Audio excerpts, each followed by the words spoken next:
Good morning, afternoon, ladies and gentlemen. My name is David Barrialt. We will be presenting all about leave management and FMLA today for this session of Virtual Engage 2020. Today's presenter will be Brian Harris. And can you advance the slide, please? So just a few housekeeping items to begin. For continuity purposes, everybody will be muted. We will be doing questions through the question bar in the dashboard. So if you do have questions, please post them there. I will answer them as we go. And if a question comes up that we want to address to the whole community, we will present that. We will be recording this webinar, and it will be posted in our community session and in the NovaTime channel within the help section in the system. A PDF version of this presentation has been emailed out, so if you could download that and go to handout, you can follow along. And with that, I present Brian Harris, today's presenter for the session. All right, thanks, David. Just a little bit about us. I've been with NovaTime and Ascentus for about 13 years. I see a lot of familiar names coming on the attendee list, so it's awesome to be able to interact with people even in today's world. I hate the world, new world, but we'll get back to normal at some point. David Barrialt has been with us 6 years. He works in the small, medium business market, and I primarily work on the enterprise and public sector side. So with that, a little bit about what we're going to talk about today. So what is leave management? Make sure we're all talking apples to apples.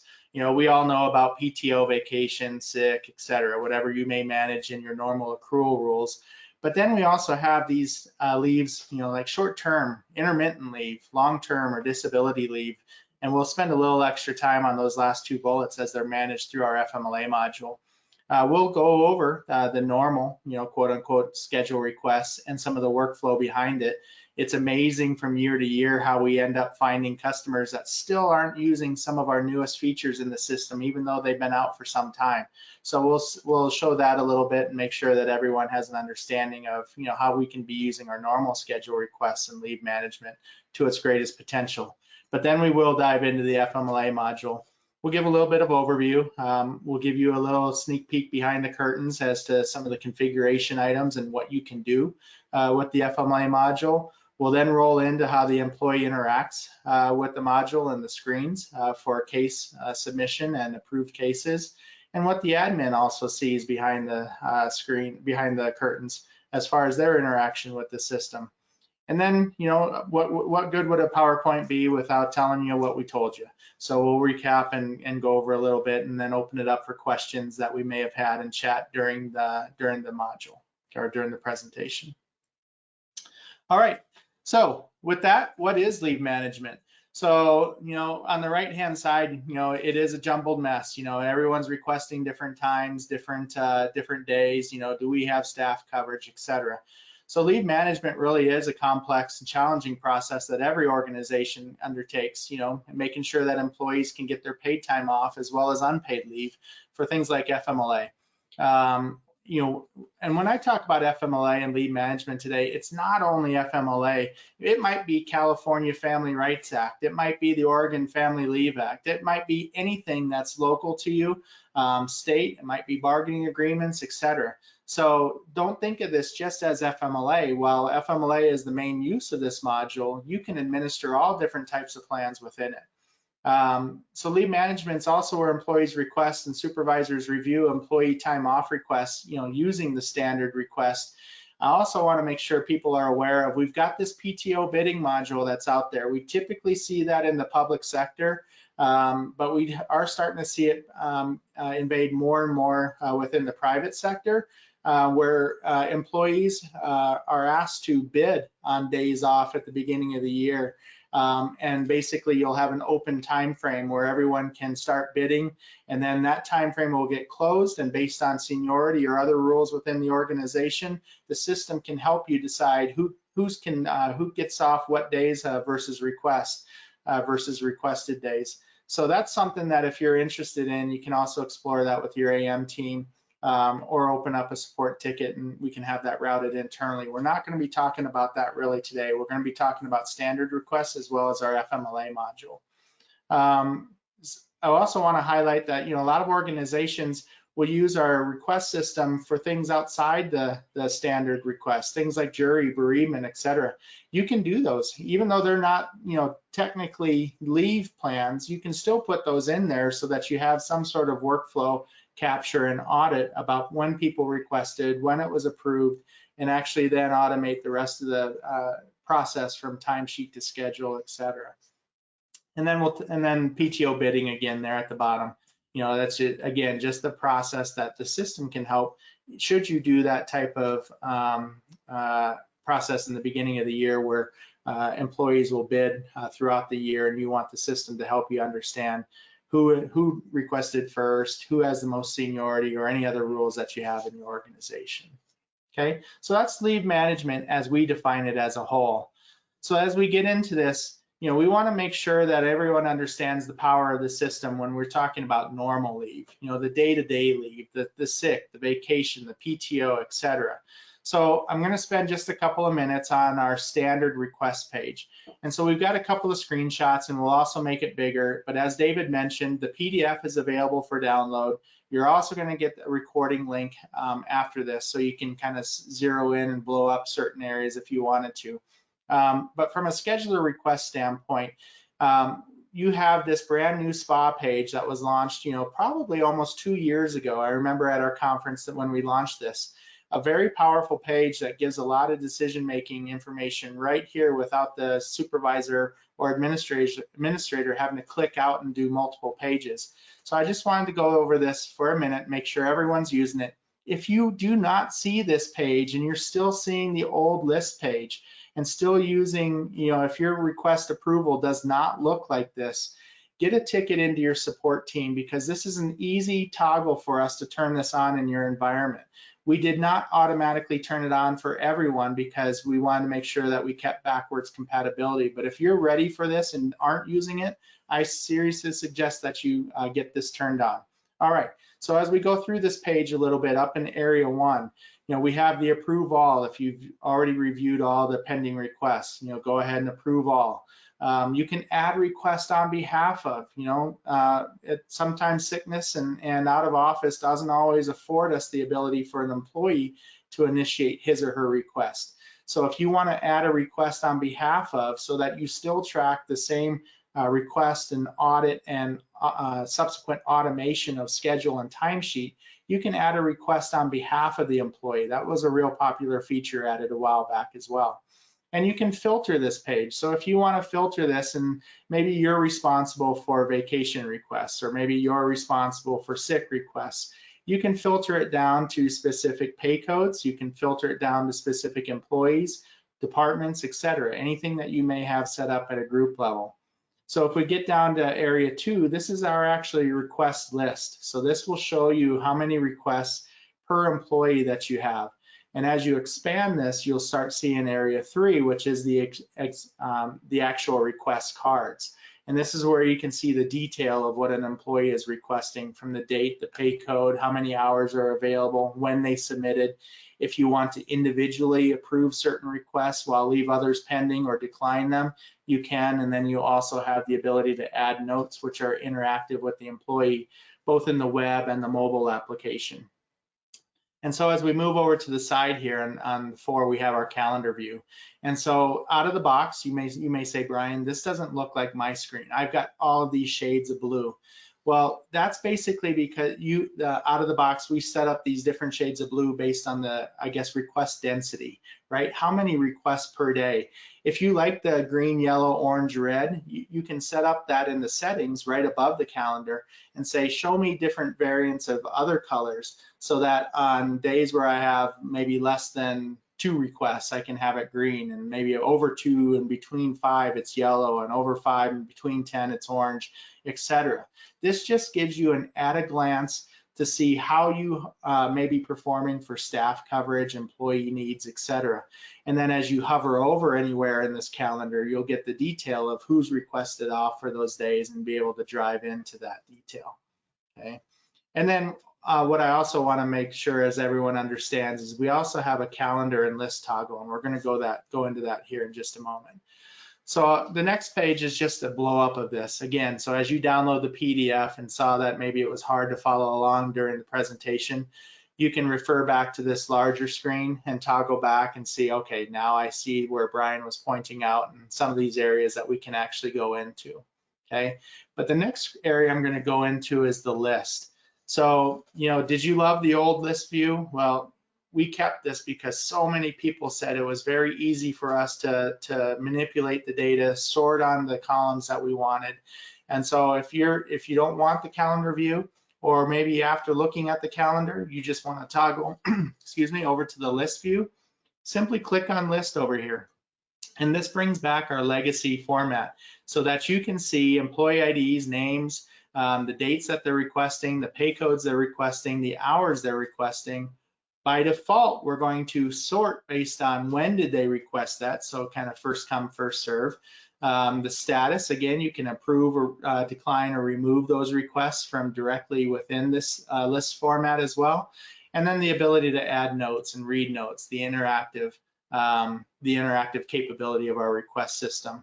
Up here in area 2, a couple of things that we don't show by default just because we're interested in speed in the system, and if you don't need to show those, we're not going to actually ask you to wait another second or two for the screen to draw.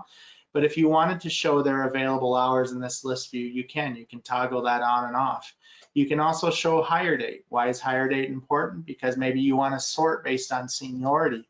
So while it's not just based on the submission time, it might be based on more of a seniority so that you can do some of your decision making and incremental approvals based on that, based on those factors. Okay, so again, the ability to toggle first and foremost, the ability to add some more decision making data through available hours and hire date. Within the list itself, click on any of these columns to change those to sort. Maybe you want to do it by ID or last name, or again, when they requested. Okay, so you can really use the power of this screen to help you approve in the fashion that you want. Okay. Also, I just want to emphasize notes. As we continue to build out our mobile application, notes become a part of the notifications, the interactive process of when they're looking at that. So not only do notes go to the web, but make sure that if you're not using mobile, take advantage of that, because this is all part of the interactive process that we're building for the employees. Okay.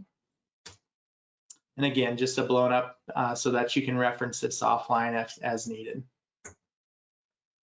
So as we wrap up kind of the normal leave, again, it's a complex system, but we are actually boiling this down into several key areas.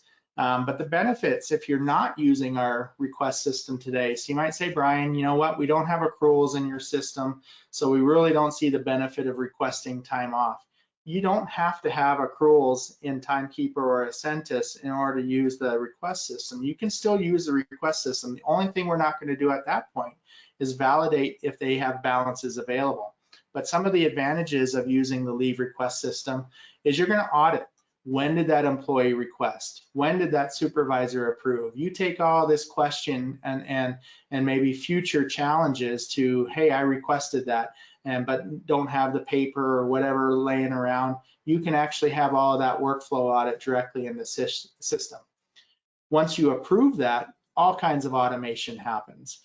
We update the schedules so that people can see that in the web, the mobile app. The supervisors know if they need to have coverage for certain times. We also have, we'll update the accrual balances if we're maintaining accrual balances in Timekeeper. We'll also update the timesheets. So you don't have to go through all these manual steps of doing the schedule, decrementing an accrual balance, and updating the timesheet. We can actually do that all automatically.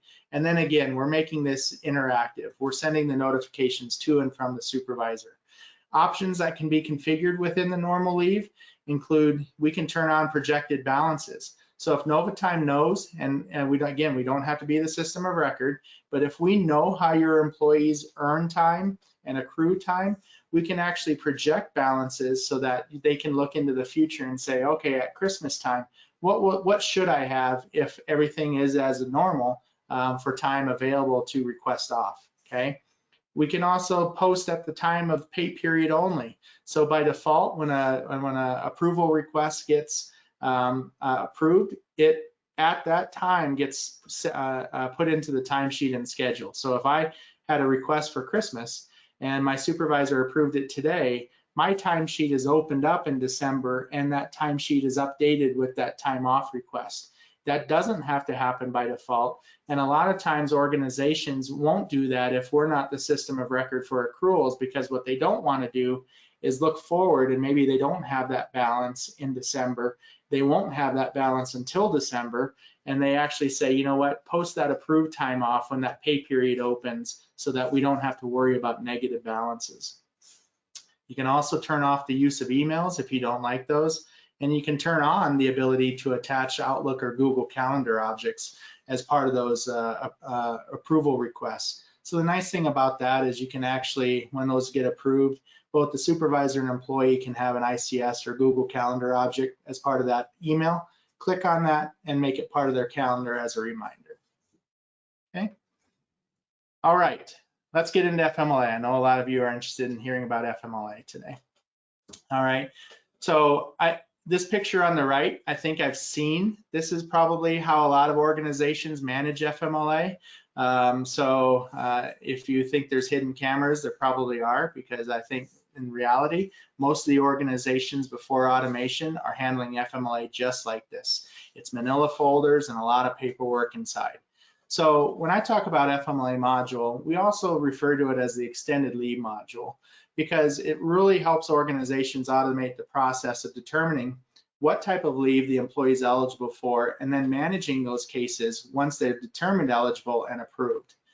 So another thing we want to state here is, this is part of our core timekeeping system, and since it integrates with that, the module will update schedules, accrual balances, and timesheets just like our normal requests will for any cases that become approved. Okay, so once an FMLA case is deemed eligible and approved by the FMLA administrator or benefits administrator, it will do the same thing that our normal engine will do. It will update the schedule, update the balances, and update the timesheets for those dates of the requested case.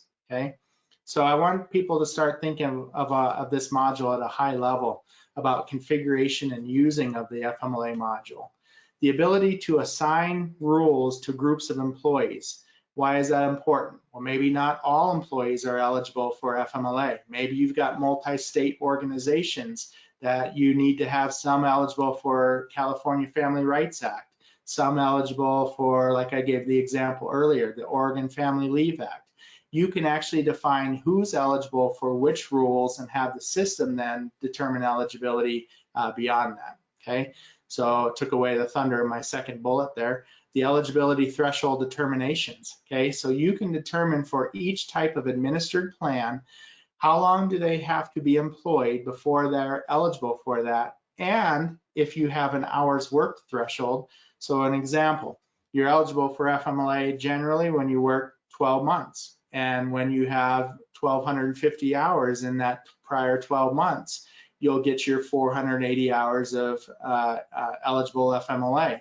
And then as you use that, incremental balances get returned to the FMLA balance on a rolling 12-month basis, okay? So we'll help you determine that eligibility. Now you might say, Brian, hey, we're brand new to the system. We really want to use FMLA, but we don't have any history on the system, right? So we don't have that 12-month look back. Well, there's a couple of ways around that. You can potentially load history into the system, or you can just turn off that threshold of hours worked and just look at the employment duration until you're on the system long enough where we can do that look back. We're still automating a lot of it for you, and then you can just have this one piece offline to check until you get that history within Timekeeper. Hopefully that makes sense, okay? You're also going to build up your document libraries. What documents and forms am I going to distribute to my employees and need to be associated with every case? The difference here, documents are informational only. We expect employees to read them but not return them. Forms are where we actually need to have employees read them and return them with filled out information. and we'll give the ability to, as we'll show later, to fill forms out online or attach them back to the case manually. What workflow automation do I need to do, both from an employee perspective and administrator perspective?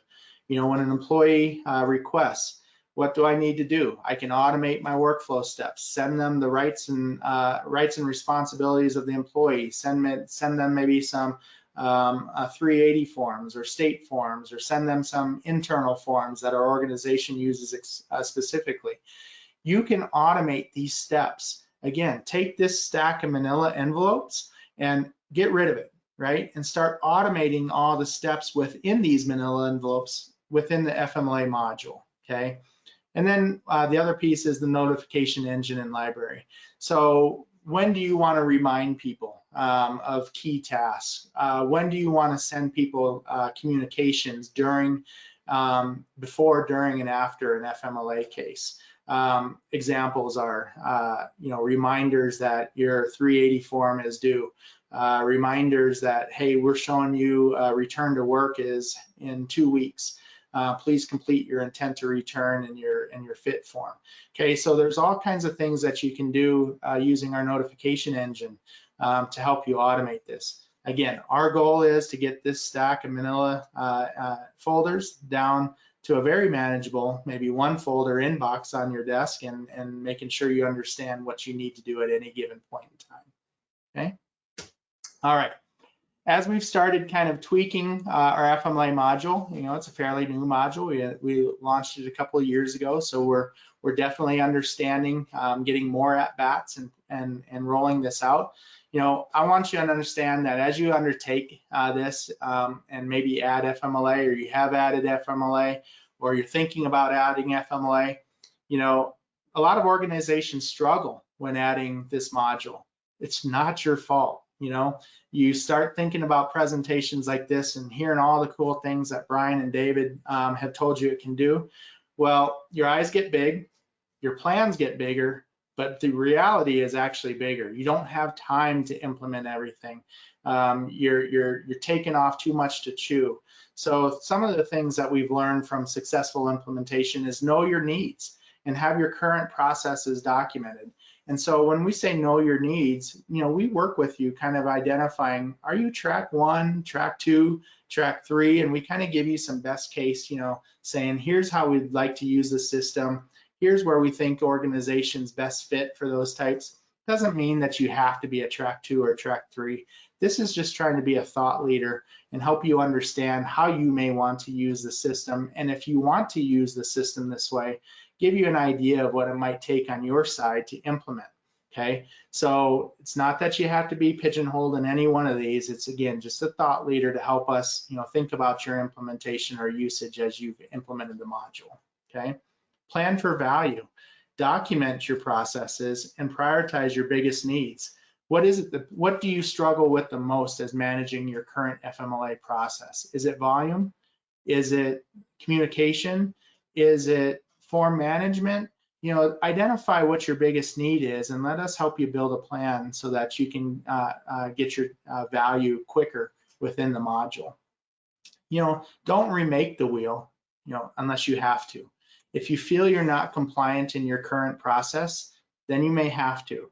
But if you feel your process works pretty well manually and it's just something that you want to look to automate, hey, let's just make sure the process again is documented, and we'll go ahead and do that process mapping for you, okay? But don't necessarily think about FMLA module implementation or the use of it as your opportunity to become more compliant. Again, step into this. If you're already compliant, let's just map that process and then figure out where we can get better. And to the next point, let's make your good processes great and then eliminate maybe the unneeded processes, okay? Plan for incremental change. Start off small. Maybe start off with delivery of documents and automating of requests, and then maybe you can get all the way into notifications, concurrent deductions of accruals, back office reminders. But the reality is our goal is to get some time to value for you. Success really is only weeks away in these implementation. If we keep a focused approach to this implementation, you are only weeks away from getting value out of this module, okay? All right, So as we look at take a sneak peek behind the curtains a little bit, we say as easy as 1, 2, 3, maybe 4, okay? So we think about implementation boils down to these key configuration areas. So again, I'm not going to ask you to look at these screens or try and squint your eyes. We're going to give you the PDF, and I'm going to tell you a little bit about what these screens are, okay?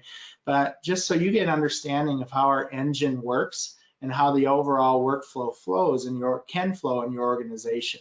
So what we're going to do here is the first step is we're going to build your plan and define which employees are eligible.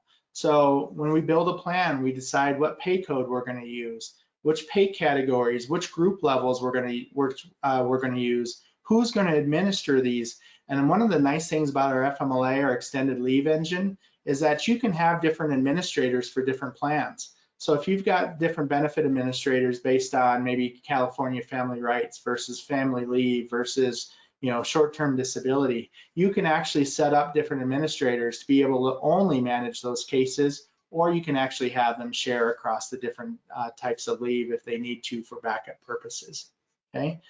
Screen 2 here, define our eligibility requirements. This is where I was talking about. Employees must be employed at least X, right? Based on hire date. Employees must have at least Y hours in the previous rolling period. In this case, I've got it set up for FMLA that employees must be employed at least 12 months prior to the request. Employees must have at least 1,250 hours in the previous 52 work weeks. Okay, and then you can also define which pay codes count toward those 1,250. So if it's not just work and you're considering paid leave as part of that 1,250, you can decide what pay codes count towards that incremental threshold, okay? Create your documents and forms library. So we're gonna come over here and build our library of all the documents that can be tied to any workflow step or notification.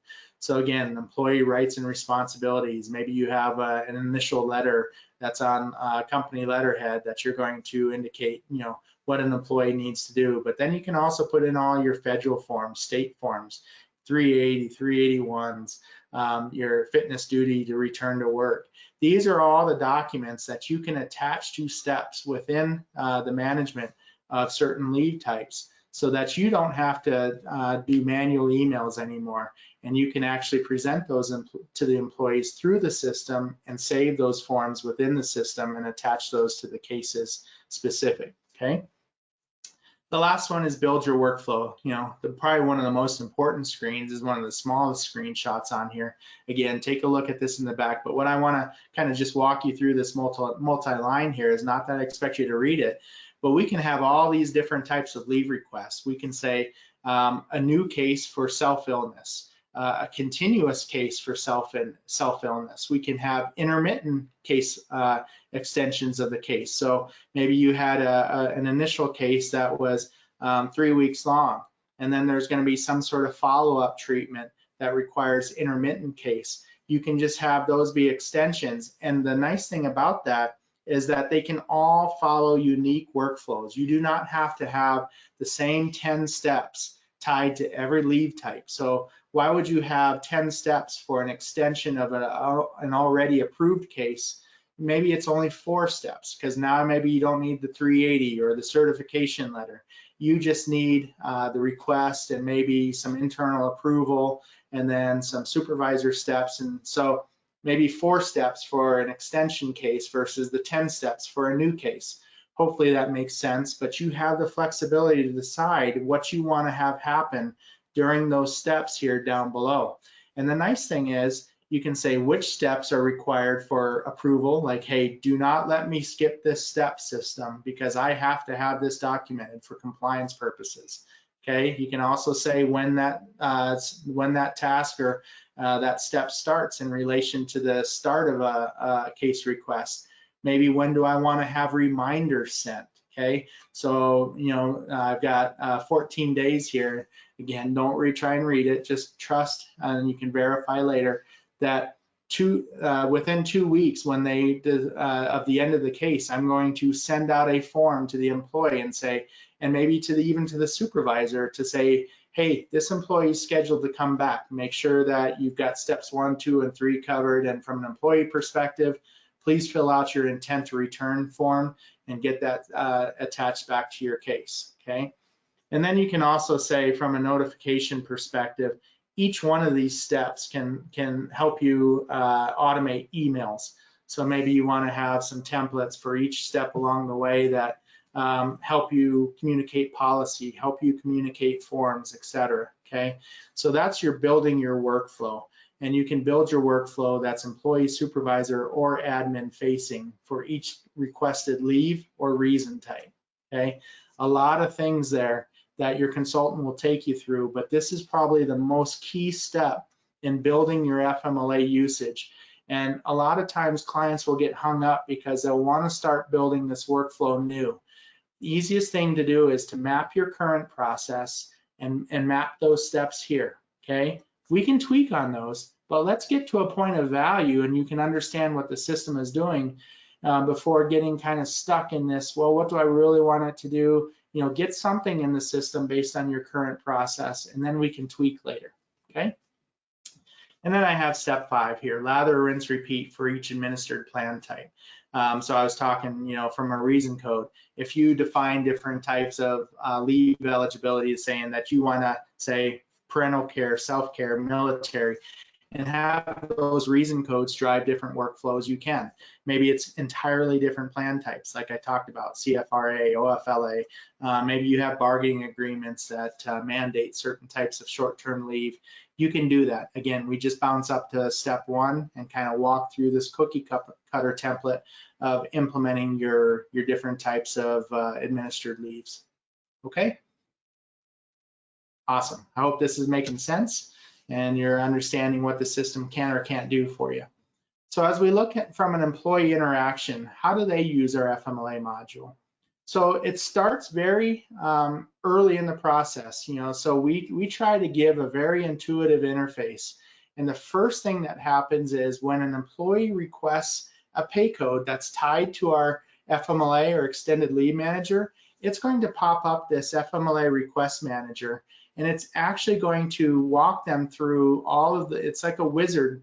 Instead of just saying what day am I going to be gone, what pay code and what hours, it's actually going to be a wizard to say, okay, we know it's more involved. Is this a new FMLA request? Is it an extension of an existing request and it based on continuous leave? Or is it an extension of an existing request and it's intermittent leave only?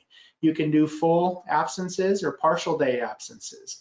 You can also indicate from a consecutive standpoint, I'm going to be gone from X to Y. Or if it's non-consecutive days, then a calendar comes up and you can actually pick days on the calendar that you're going to be gone for intermittent leave. Okay, and then you can select your reason codes and submit. And what happens is the next step in the submit process is it'll determine real time based on those eligibility requirements that we set up in the first steps, whether or not the employee is eligible. And the administrator will get an email regardless, pass or fail. So if they need to follow up with an employee in a fail scenario, they can. But if they pass, then it's going to initiate all those workflow steps that we created in the back step, okay? Once a case is approved, an employee is going to be able to come into the application, go into their My FMLA, and they're actually going to see the steps that they're having to do. They're going to be able to view the documents that you've attached to their case, as well as whether or not they have to download and fill those offline, or if it's a PDF, we can give them the ability to fill those PDFs online, okay, like the 380 forms, etc. They could actually fill those online. Now, if they need to download those and take them offline and get their doctor's signature, etc., they can download those, and then they can come in and reattach those forms to the case so that it's there for the administrator to review and the compliance is marked as checked. Okay, so again, a very intuitive, workflow-driven interface that we're going to give to the employees. Okay, and notifications to admins all along the way. Okay. So as I mentioned, approved cases become online workflows. Employees will be required to do the steps that are listed in the employee compliance window right here. Okay? Documents will be attached to the case automatically based on that workflow that we create in the back end. Forms can be filled out online if they're PDF or filled offline and attached to the case. All completed steps will notify the FMLA admin or admins. Okay, so that's the employee piece at a very high level. From an admin perspective, you know, I call this, and I've heard this from clients say, you've taken my manila folders and you made this a dream, because now what I have is I've got a gadget when I log in. I've got a gadget that says, here's all my active cases, and here's the people that are on, names of the innocent protected here from a test database, and I can see all of my cases where they may be. I can then click on this to get now into the a little bit more detailed view, but it's still at a summary level, okay? A very nice dashboard here to say, I've still got, here's all my employees, my case IDs, the pay codes, the type of leave that they requested based on reason, the request type, if it's a new extension, intermittent, etc., whether it's full or partial day absences, the start and end day, the calendar of when they'll actually be gone, so I can click on the calendar or I can see the consecutive days they'll be gone, the next task due date. So we'll color coordinate everything. Red is bad, means we've overshot our initial target date based on the workflow. Okay, green's good. So we can say what our next task description is, and then just a little indicator, progress indicator, to say whether we're on track based on dates or if we're behind and what steps we're behind in. Okay, so that summary dashboard is awesome because this gives you at a glance your ability to look at your open cases. And if you want to go back and look for closed cases, we give you the ability. It's more of an online reporting tool. We've gotten away from building reports that actually get printed, and a lot of our newer screens actually now have the ability to apply all those filters directly, do more of an online report, and then print the report directly from the screen if you need to, okay? And then go back to the case details here. And the case details basically will show you the detail now within all of those steps, okay? So we've got the employee name, we've got the actual details of the case broken down within the header area. And then we've got the workflow steps indicating which ones are completed, when are they due. If we've got any notifications, we can actually trigger these notifications again manually. So if the employee says, you know what, I didn't get my intent to return form, you can come in here and re-trigger that notification. You can look at the documents and forms associated with this case. Okay, so again, no folders out anywhere that have, you know, Brian's FMLA case for last month. All of my forms that I completed are going to be attached to this case. And from a history perspective, we're going to see anytime the FMLA admin touched this case, as well as the employee completed steps within this case. So a ton of detail available for you. So let's talk a little bit about recap on this screen. So again, the gadget on the dashboard login, the summary view, giving you a lot of detail within those cases, and then the detail within the details, right? Summary level views plus the detail behind each step of the workflow for the case type. The ability to see the saved attached documents. I can't tell you how many people have said that is such a huge win for them to not have to have and manage those documents offline. And then full audit of each step and completion by who and when. Okay, so I'm making this sound really easy. The fact is, it's not hard, and I will talk a little bit on the recap here about this before we kind of open it up for questions and comments. So what did we learn? If you're potentially considering the FMLA module, or maybe get reminded of if you've already implemented the FMLA module. So, and even from the normal requests. So the first thing is just use the full power of our normal schedule request page to help make decisions. You know, if you wanted to put FMLA into the normal schedule request engine and not use any of that case administration, you absolutely can. You can put FMLA into your schedule requests and still have kind of that automation of schedule updates, timesheet updates, etc. All you lose is I say all, you know, making it sound like it's not much, but you do lose the capability of all those automation and workflow tasks on the back end, but you're still tracking FMLA at a high level, and maybe you have your offline processes to support it. Okay, don't forget the ability to customize your calendar, knowing your request density or volume at a glimpse, knowing that, hey, next Friday I've got 10 people requesting off, so I've got it red or dark blue here. This helps you understand, do I have proper staffing and coverage needed for my business? If you like the list view, don't forget that it's there, okay? Because you can add additional decision-making metrics within that view. The key ones being your hire date and the time that it was submitted. Filter down to what you need to look at. So if you're administering a large group of employees, make that view manageable, and you can filter down to what you need to look at. And remember that you can add requests on behalf of. A lot of organizations say, why would I need that? Well, again, sick requests don't always allow or afford the convenience of an employee adding that. You can initiate that sick request, and what that does is automates that workflow behind that sick request and keeps that audit for you to be able to review, okay? From an FMLA perspective or extended leave, know your goals and your processes going into the implementation.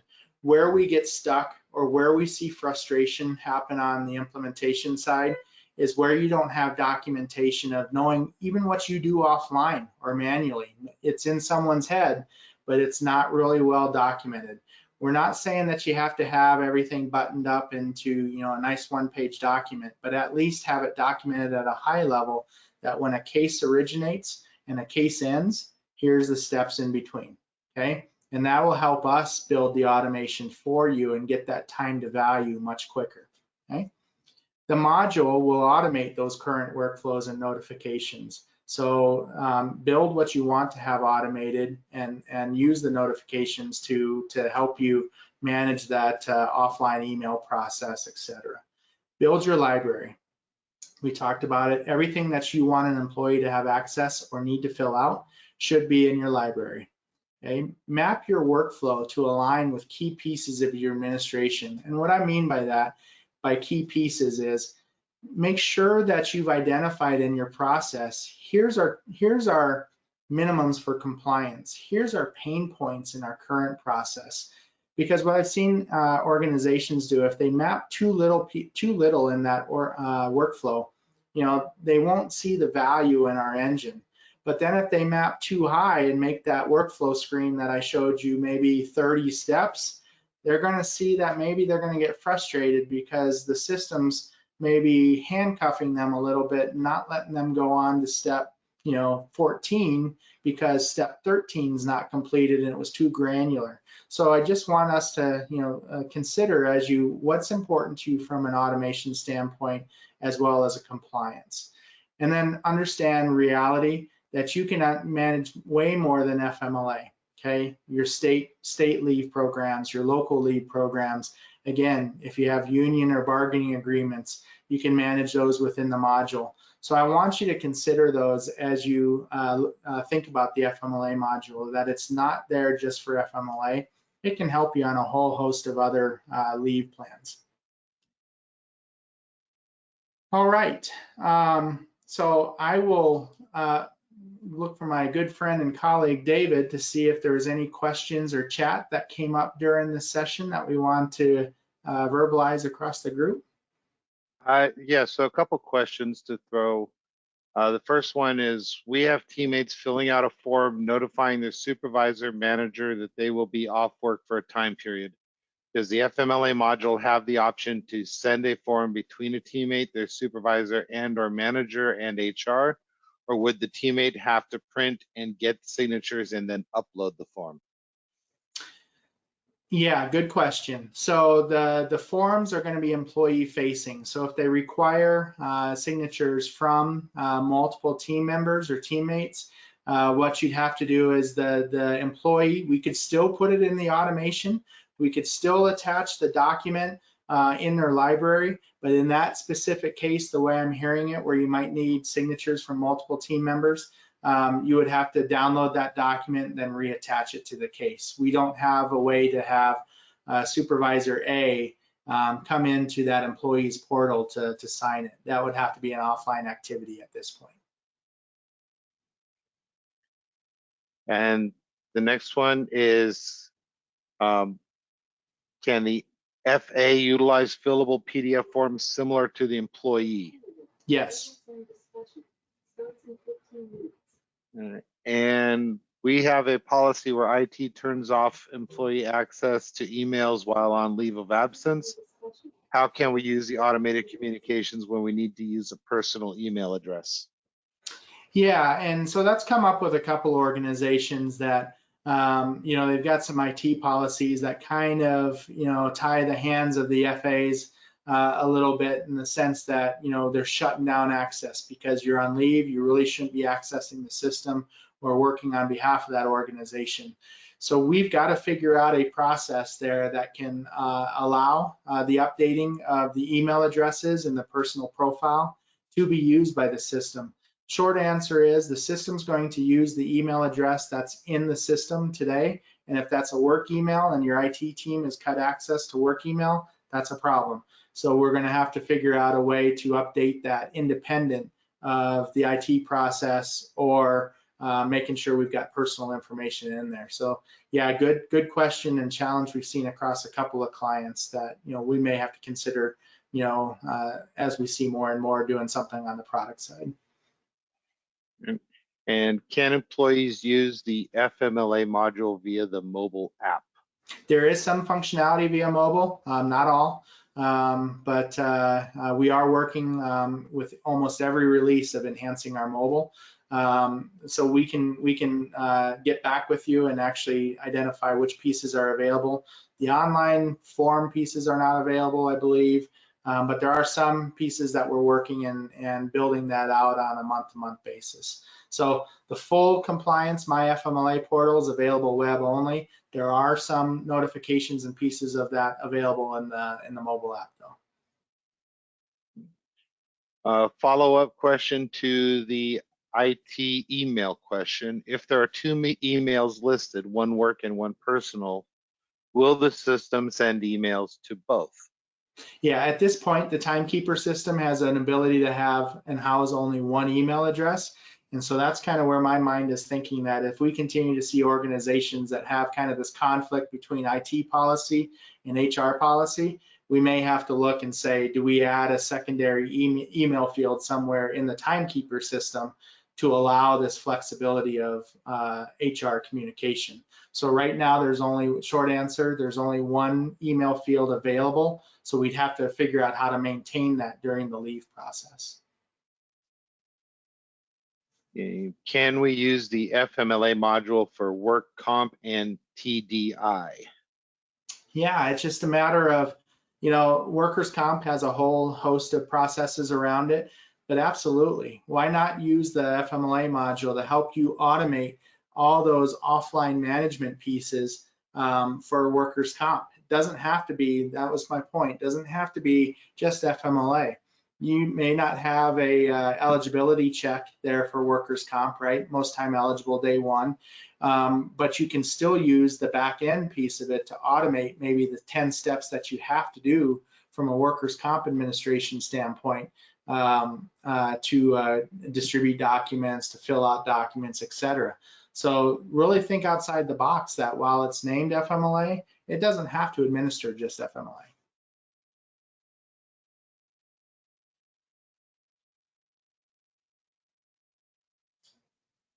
And I think that's I think that's the last question. All right, well, we'll get some final thoughts here on an apropos on a slide named final thoughts, okay? I would really love to see everybody at a physical conference. We couldn't do it this year. We love the one-off questions and grabbing someone in the corner and being able to talk through some of these scenarios. But what we want to make sure is you're aware of some of the tools available to you today as an Ascentus NovaTime customer. If you're using Timekeeper today, visit the online help in the upper right-hand corner. Documentation and those manuals are a thing of the past, right? We haven't had a printed manual in probably 15 years. So continue to check out the online help. Specifically, look at Chapter 8. It's some of our ongoing education, webinars, etc. So as we have these webinars and we record them, you can see some of the past webinars available to you, as well as register for upcoming webinars. We also have the Ascentus community that's available for you, and where this will be posted, and there's other things available to you to help, right? So again, check out the Ascentus community because there's a ton of helpful links out there on various different topics, not just this, all across our product pillars and suite, okay? So lastly, encourage you to fill out the survey. This tells us how we can get better. What types of webinars can we do in the future? What are you interested in seeing more of? And then if you have great things to say, which I know most of you do, hopefully, right? Go look at us, Trust Radius. That's where we look at our community feedback and understand how we're doing. There's another one out there, G2 Crowd.